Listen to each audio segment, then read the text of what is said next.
It certainly was a car crash on the weekend, but welcome to another episode. My name is Dean Vassy. You can find me on X at hashtag Kangas, Instagram hashtag Kangaroos podcast. Tonight, I welcome back on a Tuesday evening Frank Descalza. Frank, it's been a long time since I had you on. People have been asking where you've been. How's everything going, mate? Well, very good, Dean. Thank you for asking.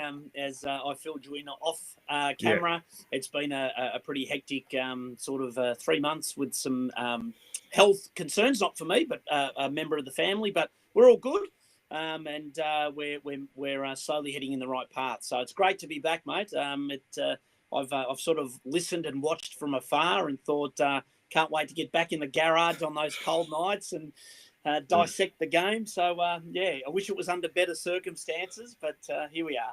Yeah, nothing's changed. I think the last time I had you on, Frank, I think we were reviewing the Hawthorn loss where we lost by about 20 goals last year. So, the more things change, the more they stay the same sometimes. Yeah. So, but before we go to the game and preview that, I want to go back to team selection last Thursday.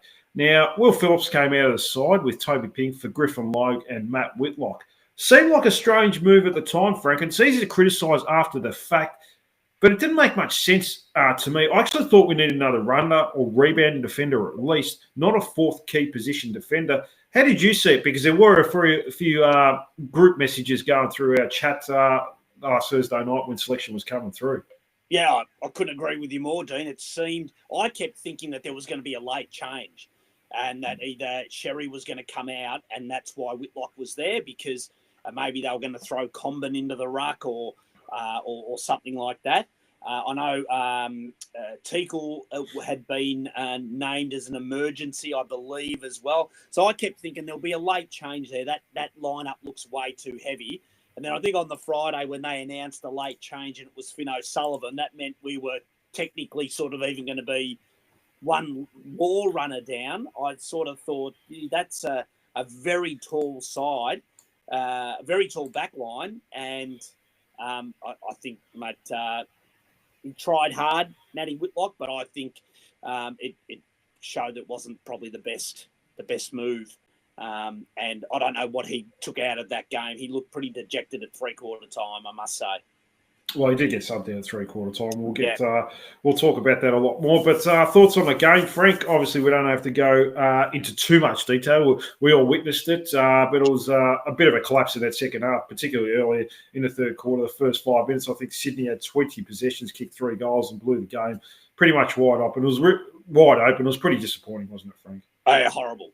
I was saying to a colleague just on the Monday that it was hard to believe that it was 5-7 deep into time on in the second quarter. And then, as we normally do, Dean, we let a couple of – it should have been 2 goals in the last 90 seconds, but Laddams, don't know what he did. Massive shank. But could have easily been 2 goals in the last 90 seconds. And from that moment onwards, we just looked absolutely horrible. And we didn't defend well. We didn't attack well. Probably, your concern that you probably had, and I certainly had, was we didn't seem to try anything overly different in that third quarter when you could tell that we were playing Sydney's game and it wasn't working. But, yeah, that second quarter and that third quarter and the huge chunk of the fourth took me back to the 2022. Even 2023, first half of the year. Now, Harry Shees was saying that this game was an aberration after the game and it's not who we are. Question, I guess, and are based on previous history, like we just mentioned, was the first 3 rounds an aberration, this is who we are, or is Harry right? Maybe round 4 was the aberration, because there were signs in the first 3 weeks, but I guess we don't know who we are at the moment, Frank. Oh, I couldn't agree more, Dean. It's really, really hard. Maybe Melbourne are the aberration of the comp, and we look back on that win and go, well, everyone beat Melbourne, so that really means nothing. And that's the way, I guess, it's looking at the moment. So, like anyone else, there's been some talk. I've heard a few social media posts and stuff saying that they'll respond, and like you said, that wasn't us. So I guess now we see what they throw up on Saturday to see whether it really was an aberration or whether we've been found out, and that is us. Now we'll talk about us and our ability to defend the turnover, Frank. People are saying that we butcher the ball too much. We are ranked 10th in the competition for turnovers, so we're in the middle of the pack. But I think it's our ability to defend the turnover that's the big problem. We're turning over generally in the back half and don't have the ability to defend it.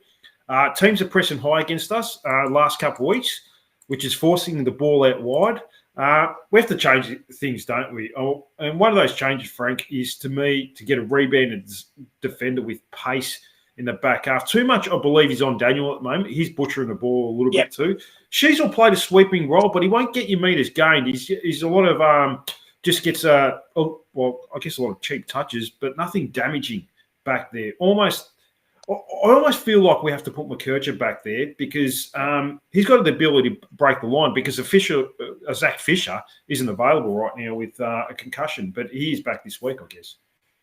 Yeah, Dean, look, I was there at the game with a couple of friends. A few of them were Swans supporters, and I said halfway through the first quarter, you could see the Swans were pushing up.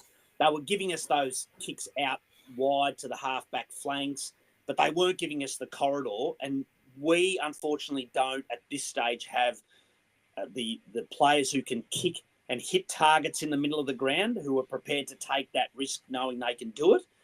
And then maybe it falls a bit back on the midfield who go, well, I'm not running into the middle because nobody's going to kick it to me and I'm just wasting my time. So we end up going, and as you said, we don't have anyone to run at the zone and split it that way. So we just end up what we got Saturday night, which was that slow sideways ball movement, which inevitably either caused a turnover or we went long down the line to a contest. And then when we didn't get it, it rebounded through the corridor where the Swans were lined up and we couldn't defend it. So, yeah, we either needed someone to run hard at the zone to try and break it, someone that had really good kicking skills to pierce that grid that they had formed in the middle of the ground. And yeah, either we weren't prepared to do it or we didn't have the players to do it. But I think someone like an O'Sullivan and a McKercher to run at a zone like that would have been our only way through it. Yeah, I mean, one thing that even Ricky Mangidi's put in his article is that we are ranked first for handballs this year, but ranked last for metres gained with handball, which to me suggests that we're being reactive, Frank, and no one wants to move the ball forward. We're just going backwards.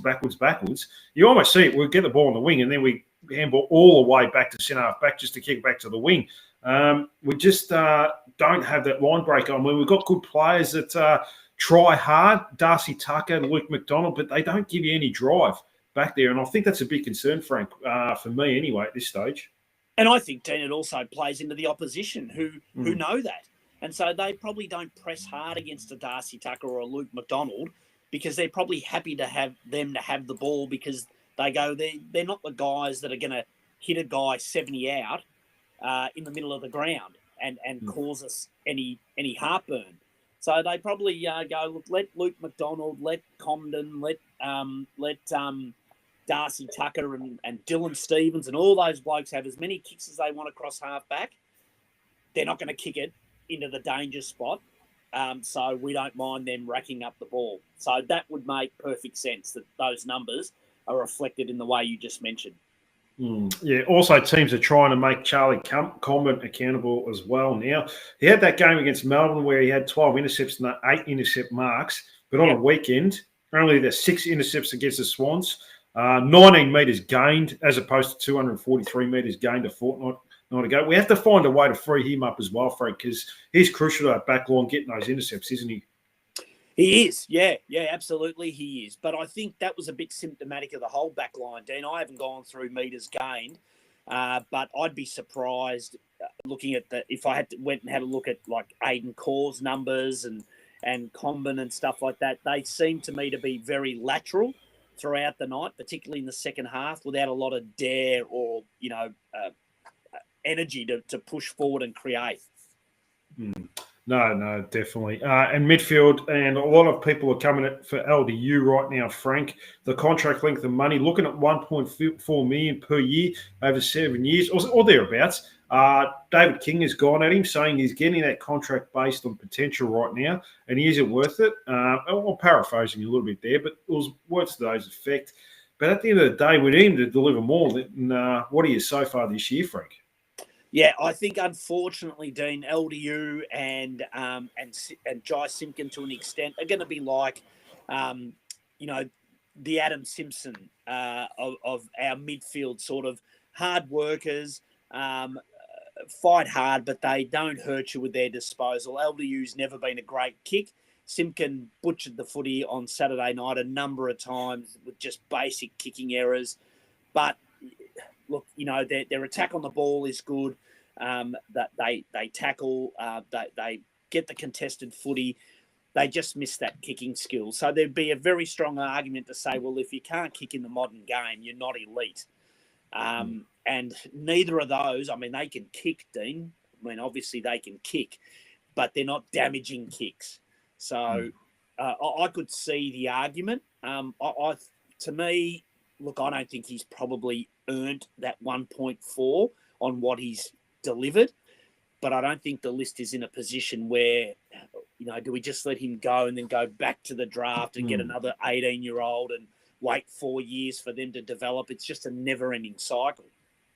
Yeah, I mean, we have to pay that money to him, don't we? I mean, look, at the end of the day, you made a lot of good points about him. He does have that, line bursting ability as well to break free of a contest. We've seen it in spells. We just haven't seen it consistent enough over 4 quarters yet this year. But he does have that potential to have huge games, and is a match winner in his own right. And at the end of the day, if we're not paying him 1.4 million, who the hell are we going to pay that money to?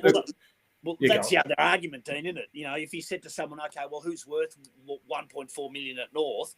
The average punter would go, no one. Maybe Tristan Sherry, in the years to come, but really no one. So then you go, well, we have to, because, it's part of the salary cap rules is you've got to pay X amount. So, you've got to pay someone that money. So, look, I get it. I'd hate to lose him. Saying that, I don't think he's at that level where he's irreplaceable. If he did go, I just don't like the optics of another guy leaving and then us going to the draft and getting another young kid, and then next year, Tom Powell leaves and then Jai Simpkin leaves or whatever, and you're just forever churning them like the Gold Coast Suns probably did in their, early years. So I hope he stays. I will say one thing, Dean. I don't think that game, the way it was played in the second half, was going to isn't his game either. He needs that sort of fast-moving game to an open space, and it was a very congested sort of mid-ground, and he struggled. Saying that, he wasn't terrible, but he wasn't his usual self.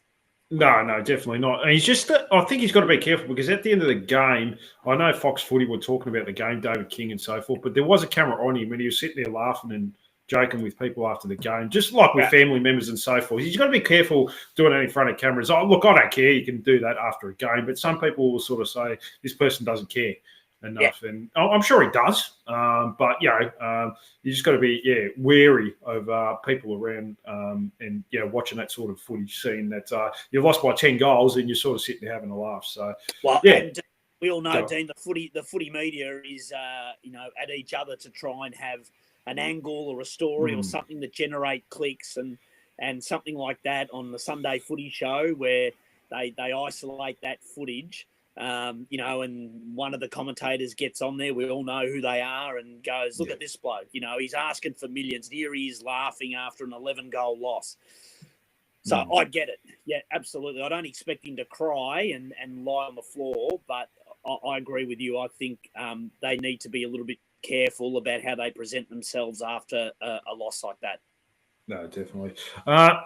In general, the midfield had their colours lowered by the Swans, and the umpiring was very questionable against Sherry over the weekend, which I think played in his head a little bit, because he wasn't the same player, particularly early when there was a couple of free kicks against him, which God only knows what they were for. But, geez, some of the clearances by the Swans was far too easy. And this is a club's strength, I believe, Frank. We've had these high draft picks to get these midfielders in, and they shouldn't be getting beaten like that, should they? No. Well, I mean, that was that has been probably our strength. Even last year, we rarely had our colours lowered in clearances and stoppage clearances. But they really got hold of us in the second half, particularly that third quarter. I think there was about a string of 5 or 6 straight centre clearances that they had kicked a goal and then followed up with the next centre clearance. So when you're not playing well, Dean, and one of your strengths is clearances and you can't even really do that, then you probably get the result that we did on Saturday, unfortunately. It is unfortunate. And what do you think? I didn't mention this before, but Will Phillips coming out of the side for a debutant. Now, a player we probably didn't need at the time as far as team balance goes. I understand him probably getting dropped a little bit, but yeah, we already had 3 tools in the back line, which we talked about earlier. Now, Will Phillips did well in the reserves: 25 touches, 10 tackles, 8 clearances, 5 scoring involvements, 92% disposal efficiency. I mean, where do we go with him? Do we put him back in now after a good performance? Because he wasn't doing much in the seniors, Frank. He got subbed out 2 games, and last week he played a full game. He only had the 12 touches. I think his dropping was warranted, but then he goes back to reserves. He's too good for that. So he could be one of those players that's in between at the moment, not good enough for AFL level and too good for our reserves level, because that's what it looks like to me. Yeah, look, I'm happy for him to come back in, Dean. I know that it's a bit of a worn path with, Stevens out, Phillips in, and Phillips out, Stevens in, and stuff like that. But I think there's got to be an element of accountability in the seniors as well, where we have to get to a stage where 10 or 12 disposals, no matter who you are in the seniors, isn't good enough. And I know you can't, drop a Nick Larkey off because of it's a positional thing.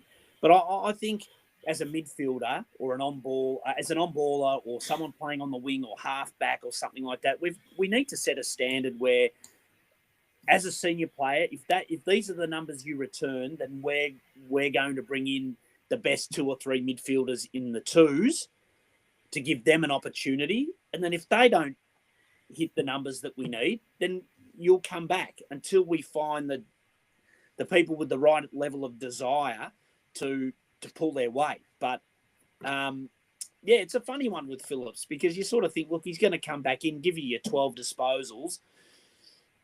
But then the downside is, do you keep playing, a handful of players that really aren't moving the needle in the seniors? No, and that's probably going to be the issue over the next few weeks, especially if we continue to get our colours lowered. Because we've got a tough draw coming up. Obviously this week it's going to have its challenges against the Gold Coast Suns, who are flying at the moment. And, obviously Good Friday against Carlton. They'll probably get Harry Mackay back by then. So they might turn a corner by then. So it's going to be interesting. And I guess one player that's come to the club, Luke Parker, he's probably our best player over the weekend, Frank. Yep. And, 27 touches, had a number of clearances. I don't have the stats in front of me, unfortunately. I forgot to put them in. But, look, he's been a handy addition, but he's 32 years old and he's squeezing the player we just mentioned, Will Phillips, out. But, he deserves his opportunity at midfield, because he didn't get much at Sydney last year. He was playing as a forward, almost as a tagging forward. But, he's been one of our better midfielders this year, hasn't he? And he was our best player, like I said, on the weekend, I felt.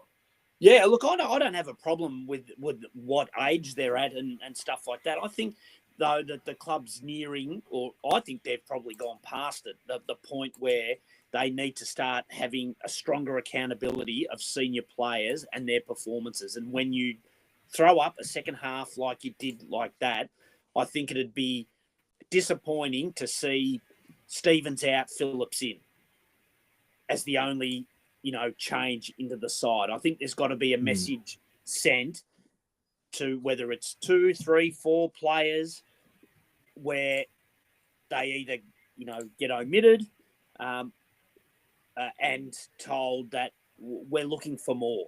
And if it's Luke Parker that's going to bring it to it, then that's what he does. He plays ahead of Phillips.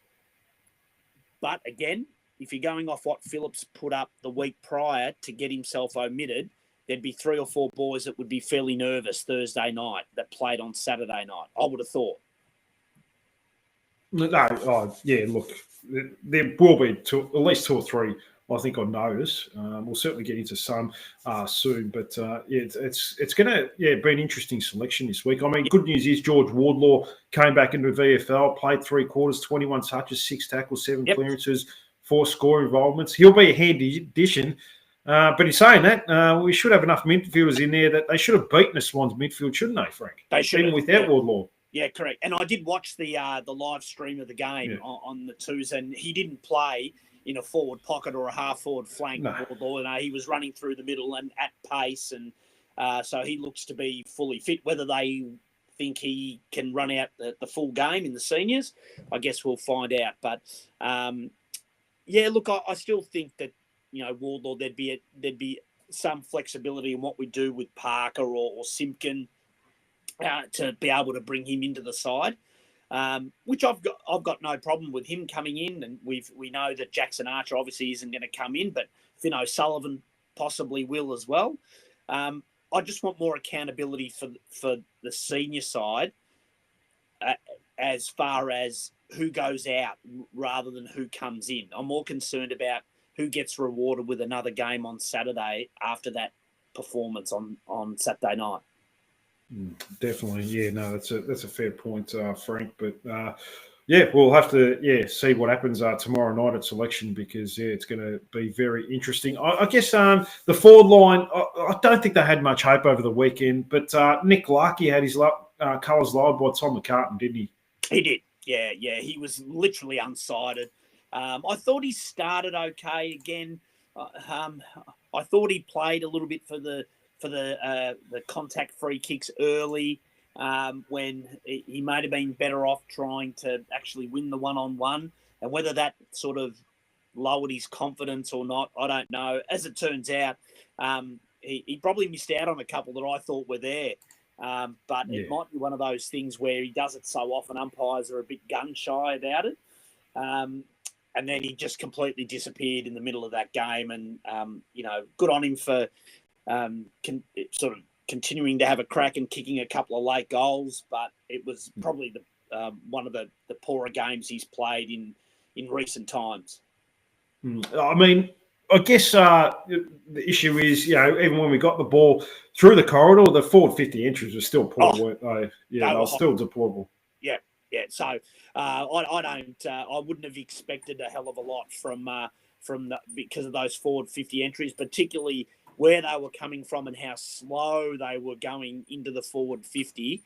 It really made it hard for someone like Larkey, where what do we go to rough? Well, at least last year it was 8 out of 10 times we sort of went for Larkey when we entered forward 50. Very easy to defend, slow ball movement into the forward line where you have a pretty good idea where we're going, makes it a very difficult task. So I don't blame him for having his colours lowered. No, definitely wasn't his fault. I thought Constanti did some nice things in the forward half. Have you been happy with his input so far? Again, look, he hasn't been terrible. I think he's had moments where he's been busy. His kicking's let him down a little bit, but I think he's been serviceable. Yeah. I guess, Dean, that's probably where my issue is we've got a lot of serviceable players. Yeah. And it's how many serviceable players or foot soldiers, whatever you want to call them, can you have in the one team before you sort of just become a serviceable side and you're not really threatening. Now he's probably in that group of, he wouldn't have got any coaches' votes or anything like that, but he wasn't completely, unsighted. But you add him and then 4 or 5 or 6 other players together, and you can see how it really didn't amount to a lot. But I think he's still done enough, I think personally, to warrant continuing to have him in the senior side, particularly since he's learning, new patterns and teammates and styles. So he hasn't been a huge concern for me personally. No. Look, I think he's played a role, and people will seem to always compare him to Kane Turner, but I think he's got more upside than Kane Turner. He's still only 20 years old. I think there's, he's still got things to work on his offensive side, but his defensive pressure is quite good. If you can keep the ball in there, he will help you play a role in that regard. But sometimes the ball just goes out of there too quick, and it makes it impossible for him to do anything. So, well, look, I think he continues to get a game for the foreseeable future anyway, because we still don't have that small forward, do we, Frank? I mean, Paul Curtis probably playing as more of a hybrid forward at the moment, playing the mid-size. And, outside of him, I'll mention another player in a minute that's been, probably struggling a bit as well as a small forward, but we're still struggling for that genuine small forward, aren't we? We are, absolutely. Yeah, we're trying to patch over cracks with different players, hoping that someone sort of clicks. But at the moment, that sort of genuine, annoying, blowfly, small forward has been pretty elusive for us since, Lindsay Thomas. Yeah, look, I think Paul Curtis does play that small forward fairly well, but he's not really a front and square sort of player. He seems to be a player that's almost a lead up forward. He does his best work inside forward 50. He's very crafty. Look, he's been a big plus for us this year, I think, Paul Curtis. So, and the good news is, Frank, we've still got the Coleman medal leader in Nick Larkey as well. So, outside of last weekend, we kicked 7 goals or something like that, 8 goals or whatever it was.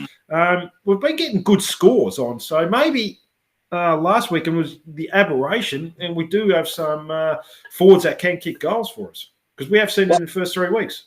Yeah, I guess that's where we'll find out on Saturday if we could.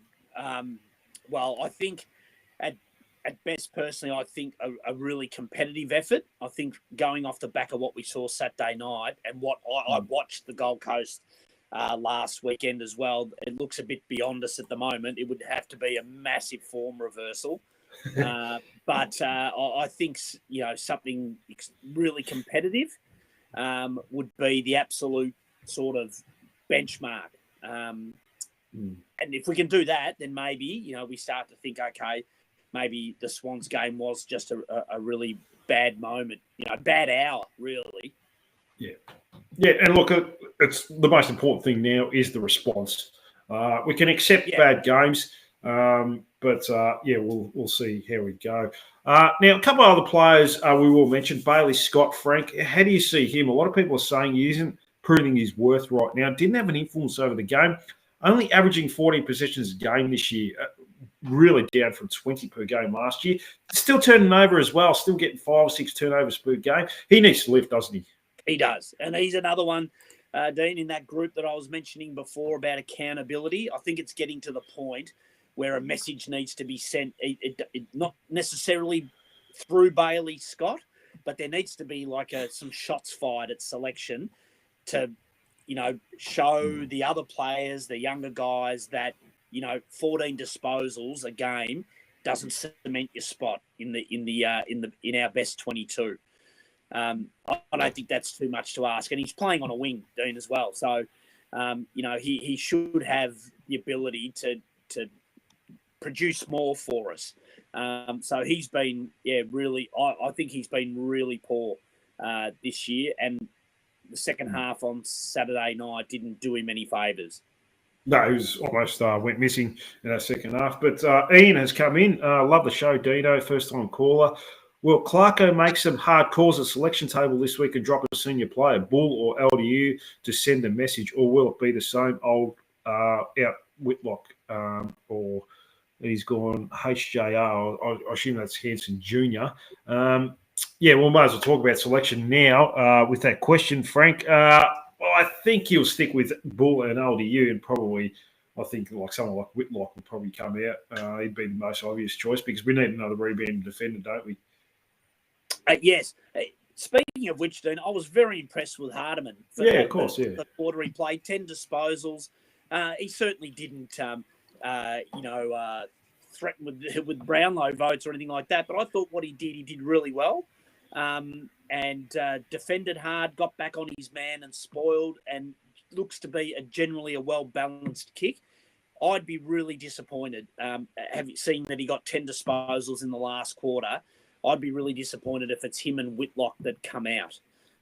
Whitlock, I understand. He probably was a baptism of fire and 5 turnovers from his 10 disposals. And as I said to you earlier, I saw the line coaches and people sort of consoling him at 3/4 time as he came out to the huddle and back, just with pats on the back. And I assume, encouragement that, look, don't worry, things will improve and stuff like that. He looks physically underdone as well. He doesn't look like he's quite there physically.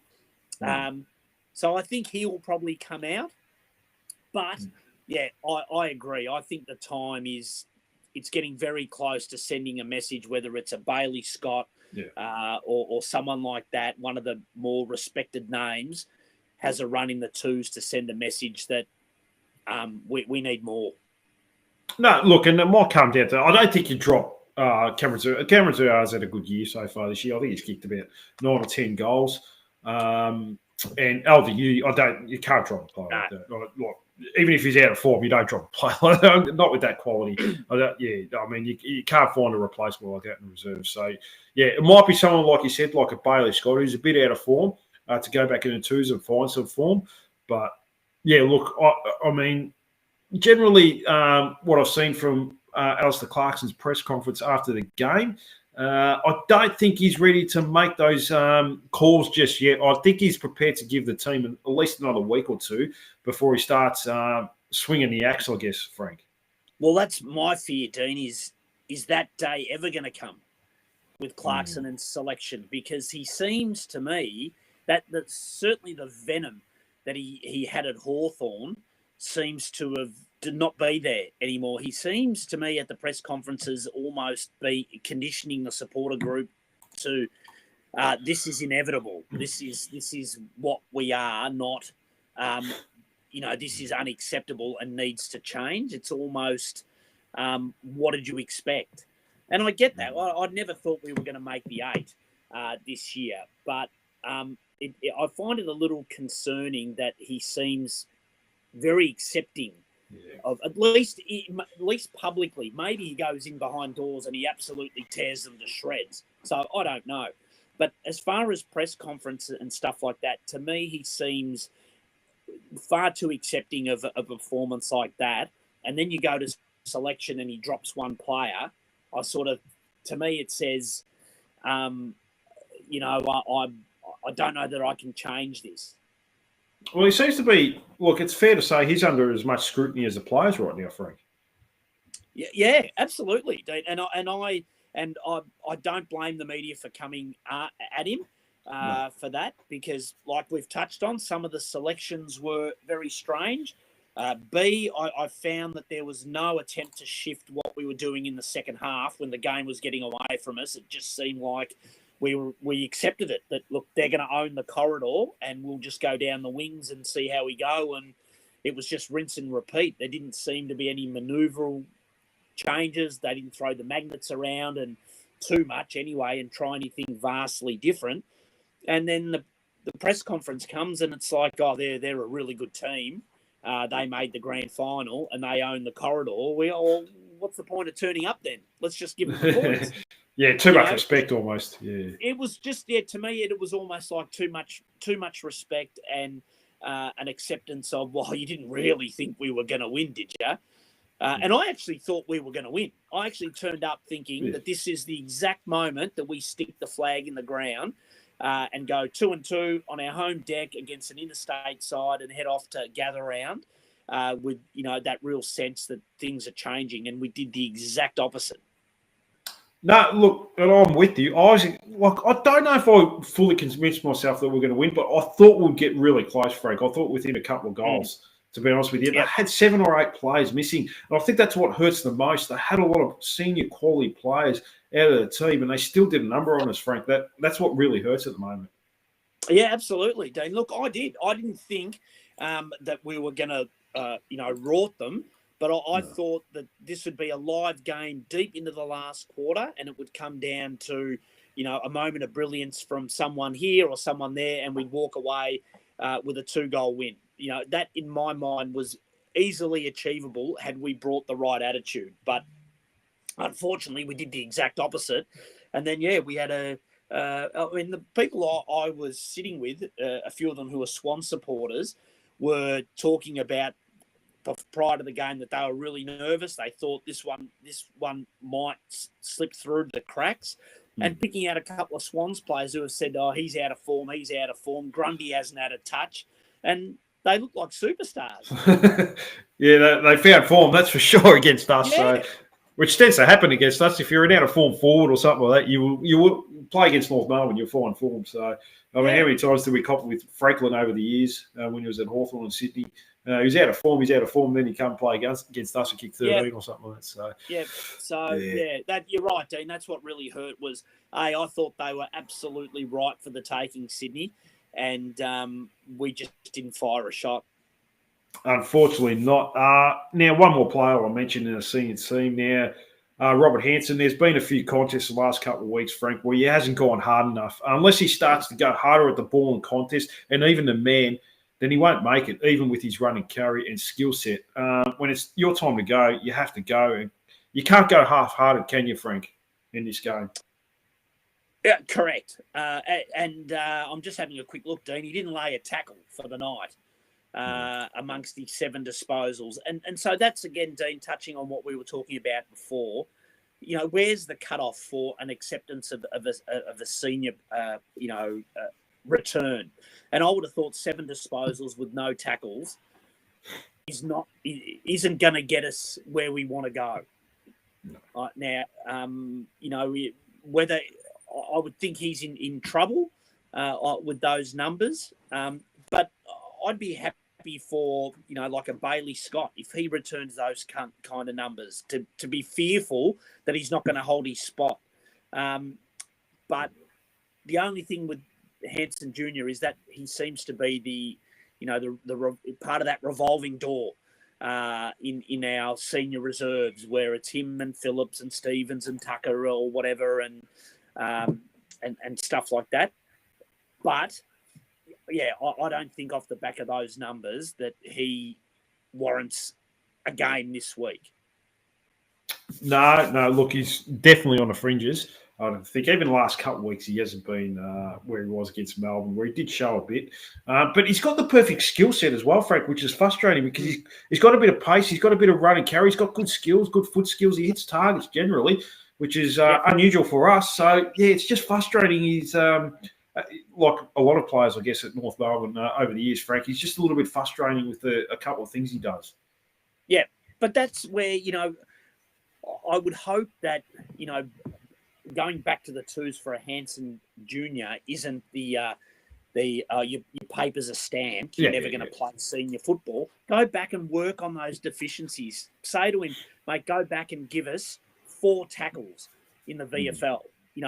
Have that as your absolute minimum. And then once you've done that for a week or two, bring that effort into the seniors. And then if you don't, then you'll find yourself back in the VFL trying again to hit those numbers. Which, I think there's just not enough of that happening at the moment with our senior selection. So, yeah, and look, touching on his physicality, I think we've touched on that before. He's probably not your Byron Pickett type small forward that people look over their shoulder when he's in the area. So I don't think we're ever going to get that out of him or get that into him. And then it's a matter of how many of those types can you have out on the field at once who aren't, ferocious tacklers. No, at least, probably go hard when it's your time to go, whether it's a ball contest or man, because he gets nudged off the ball far too easily as well. So that's just things he's got to work on, a few things, and then he can take that next step to be a consistent AFL footballer. But at the moment, he's just frustrating, which is the case with a number of players. All right, before we finish off and talk a little bit about reserves, I do this every week, Frank. Defensive Player of the Week. Is there someone you can think performed really well defensively over the weekend? Well, I'm just going to touch on, again, it's a very, very small sample size, but I was really impressed with Riley Hardman. I thought he came out in that last quarter and really did a great job and attacked the ball, attacked the man. I was really, really impressed with what he did. The other boys, defensively, they all, I guess, did a little bit. Caleb Daniel was frustrating with some of his turnovers. Charlie dropped one or two that he probably shouldn't have. Again, probably a confidence thing. But for me, the one that probably stood out, and I'd love to see what he could do over 4 quarters, was Riley Hardiman.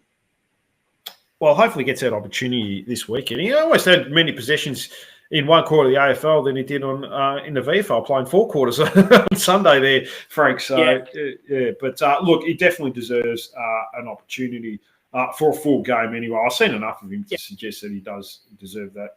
I've gone for Luke Parker, 8 tackles, playing with a cracked rib as well. So, I thought I'll go with him, but there wasn't many to pick from as far as Defensive Player of the Week goes. Yeah. All right, well, we'll go to the VFL now. We already mentioned a couple of players, Wardlaw and Phillips. They were good. But outside of that, they had a good win, a 50-point win over a decent Sydney Swans team. But for me, it was mainly the VFL list of players that are performing pretty well there. Tomlinson, McPherson, and Ollie Lowe. He looks like a really good player from Williamstown, I think it was. Anyone else knocking on the door for you? Lowe was I think he had. Did he have 30 touches? Yeah, but he had like an amazing first quarter. I think he. Yeah, I think he had 10 touches, a goal. Yeah. Yeah. So, who else? I'm have a quick look. I thought Finbar took some good marks. Tough conditions as well.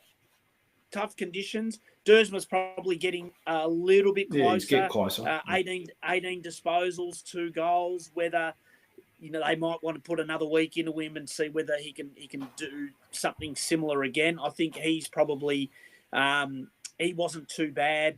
You're right, Hardiman 16. But look, Wardlaw. I was happy to see Wardlaw run at what appeared to be top pace, in pretty comfortably, and then the others were a lot of the VFL listed players. I saw Taylor Go. Yeah, he played it well. He played all right. He was sort of a little bit more of a presence in the middle than I've seen him otherwise. So that was pleasing to see him get a little bit more of the footy. But I would have thought probably again Phillips, maybe Dersma, and then you look at Finn O'Sullivan as probably the 3 that might be a chance of coming in, and then who goes out? Well, it's hard to say. Yeah, well, Jackson Archer's back this week, is that right? So he's served his 3. Well, I reckon he's okay from his hamstring. So they said he should be back this week. That's the latest injury report I've seen, but I'm not too sure. Maybe because I got a notification this afternoon saying that he was unavailable this week due to a hamstring. Oh, okay. I thought I'd seen it on Twitter. It actually said that he might be unavailable for 2 weeks. Oh, okay. Well, had a scan and had a minor hamstring injury, and it was going to be 1, possibly 2. Yeah, okay. Well, I must have misread that. So, you're probably right. But I just did a quick look on the injury news before because they did do something. But I thought he was free this week because it wasn't a serious hamstring injury. But maybe you're right, Frank. I'm not so sure. But that's okay. Yeah, look, we'll presume that oh, no, he's not available for gather round. So I misread that. So, no, he's not available. You're right, Frank. So, with the minor hamstring complaint. So, thanks for keeping me up to date there, Frank. So, that keeps him out. So, I assume Whitlock. But is it time for a bit of pain this week, Frank? Well, actually, he played really – I thought he did enough to, again, this is where you get to the same argument, Dean. What constitutes a promotion in the VFL and what constitutes a demotion in the AFL? Because he's another one that you could probably make a strong argument that he deserves a chance. But you can't pick 26 of them. So someone's got to get a tap on the shoulder and go, listen, you just didn't quite hit the levels that we wanted you to. Go back and have a run in the 2s, and we're gonna give Geordie Payne a crack because I think he deserves it. I saw snippets of him as I was doing a few things around the house, but he kicked, I think, a couple of goals, Dean. Yeah, kicked 2, Kicked 2. Supposedly a very defensively minded forward. I don't see why we wouldn't give him a try. Maybe not this week, but I think he'd be very close to getting an opportunity. Oh, it certainly seems like it, and I think he would have been in, but he didn't have much of a pre-season, similar to Zane Dersma. So he's just trying to get the run in his legs. He is struggling to finish off games. That's the one thing I have noticed with him. Second half, he seems to tire, so he's probably just got to get those 4 quarters right. Just on George Wardlaw, I don't know if you noticed his running over the weekend. It looked like a lot better. Like he wasn't hunched as forward as much. He was running with his shoulders back a lot more, which puts less pressure on your hamstrings. I don't know if you noticed anything with his running patterns on the weekend, because that's what I'm looking for now. But it looked a lot smoother than he was covering the ground over those 3 quarters he played, Frank. Yeah, it's probably a good point, Dean. I mean, I did sort of see him run through the middle a few times, and he sort of pinned the ears back, and I thought, heart and mouth kind of thing. But maybe it wouldn't surprise me if they've worked on the way he holds himself, maybe through his core. With his running, but I was really surprised at how freely he was moving. But you make a good point. Maybe there has been a bit of work done with the way he holds his upper body, particularly when he he's a real sort of see ball, get ball kind of guy, almost, where he leads with his head to get the footy. So maybe they've worked a little bit on that.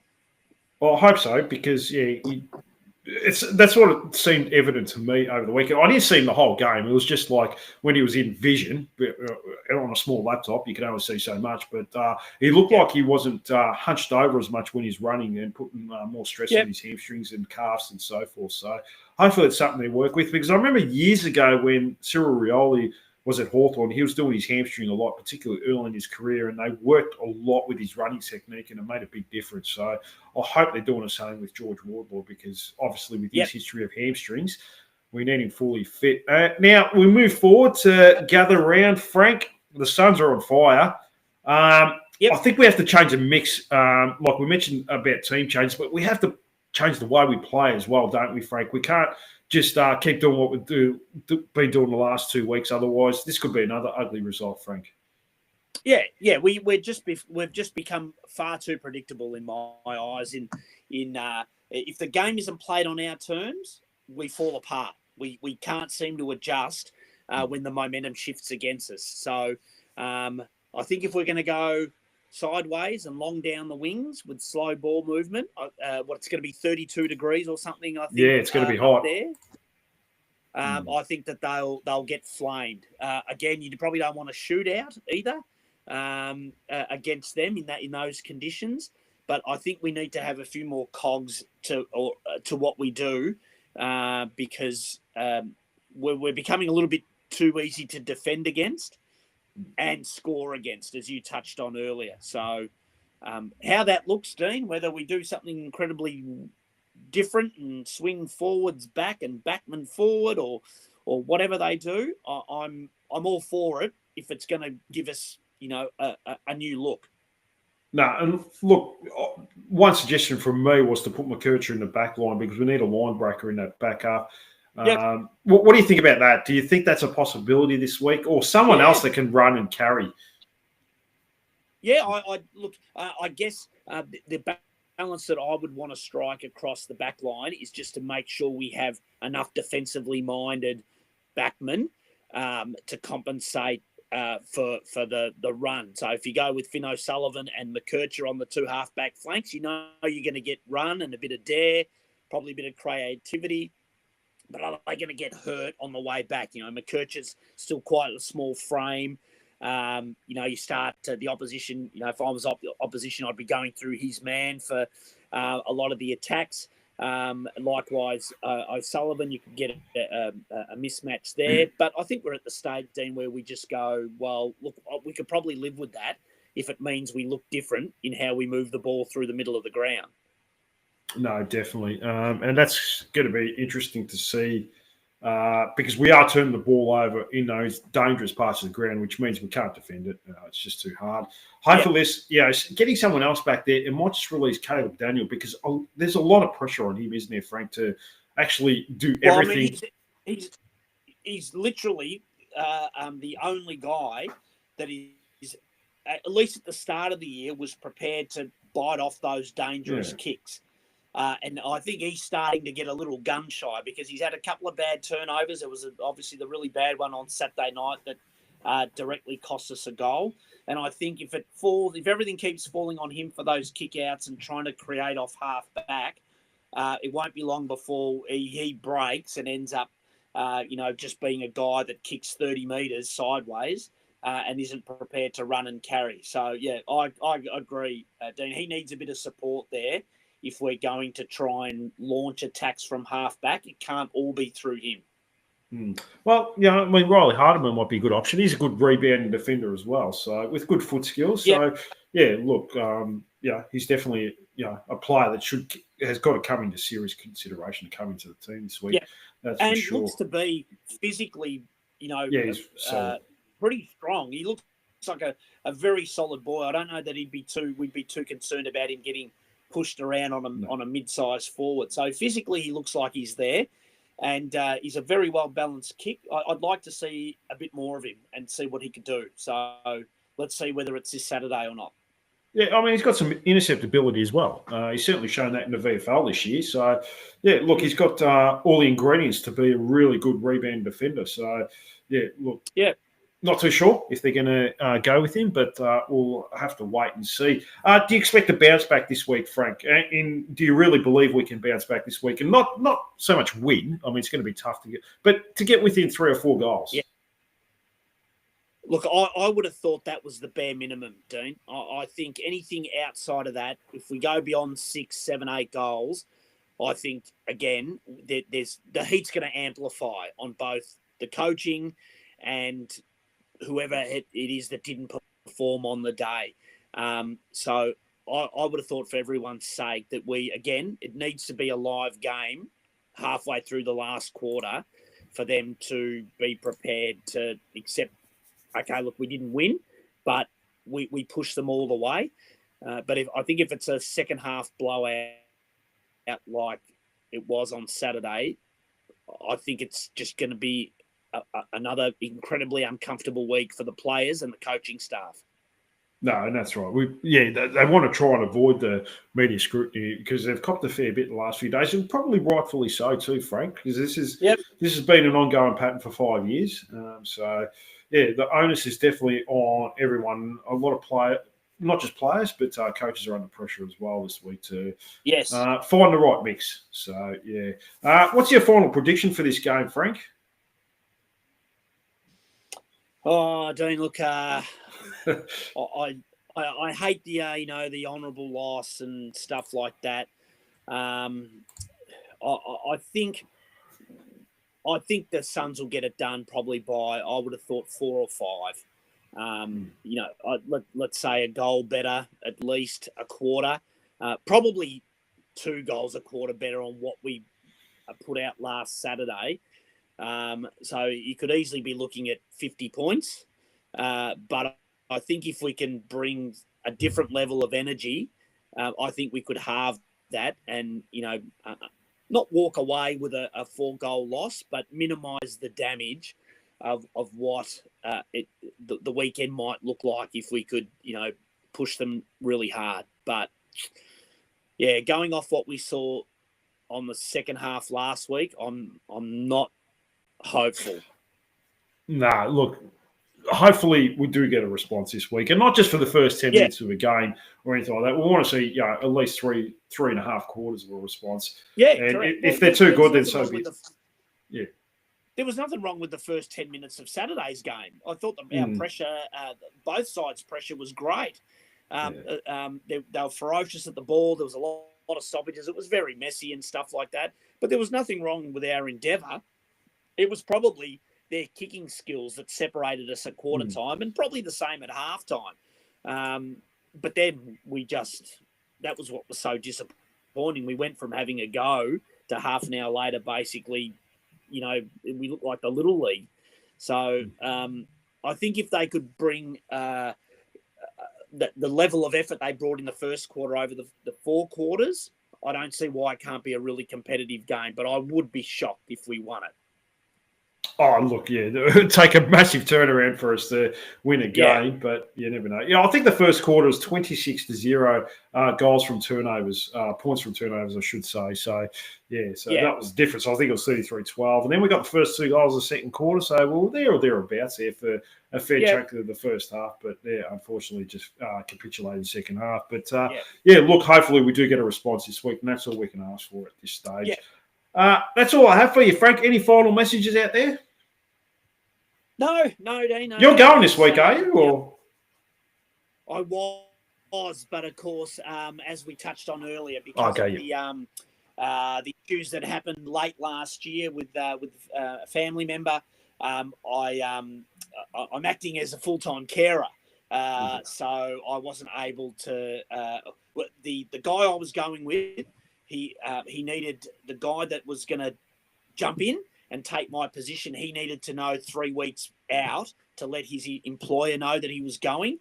And at 3 weeks ago, I just said to the mate of mine I was going with, look, I can't confidently say that I can make it. So it's best to probably just pull out so that you know you're going to have someone to go with, and then we'll revisit it next year. But, I had tickets to the Barossa Valley, had it all organised. So we were going to go to 4 games, including that one. And unfortunately, for different reasons, I'm not able to get there. No, well, look, the most important thing is that everything seems to be on the mend and going up for you as well in your personal life, Frank, which is the most important thing. Don't worry about football. Football will always be there. There's always that opportunity next year. As I said, though, Dean, I don't think the results are helping the therapy.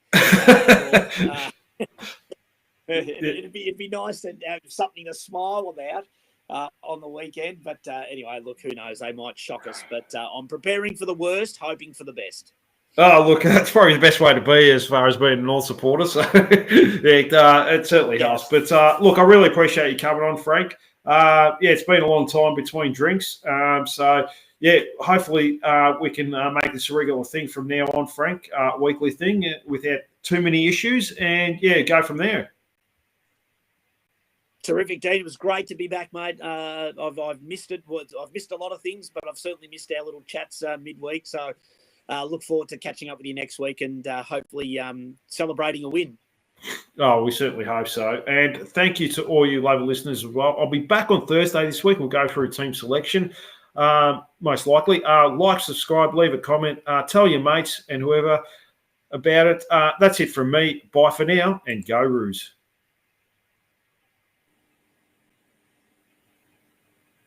All done, mate? Yeah, all done, mate. No, thanks for coming.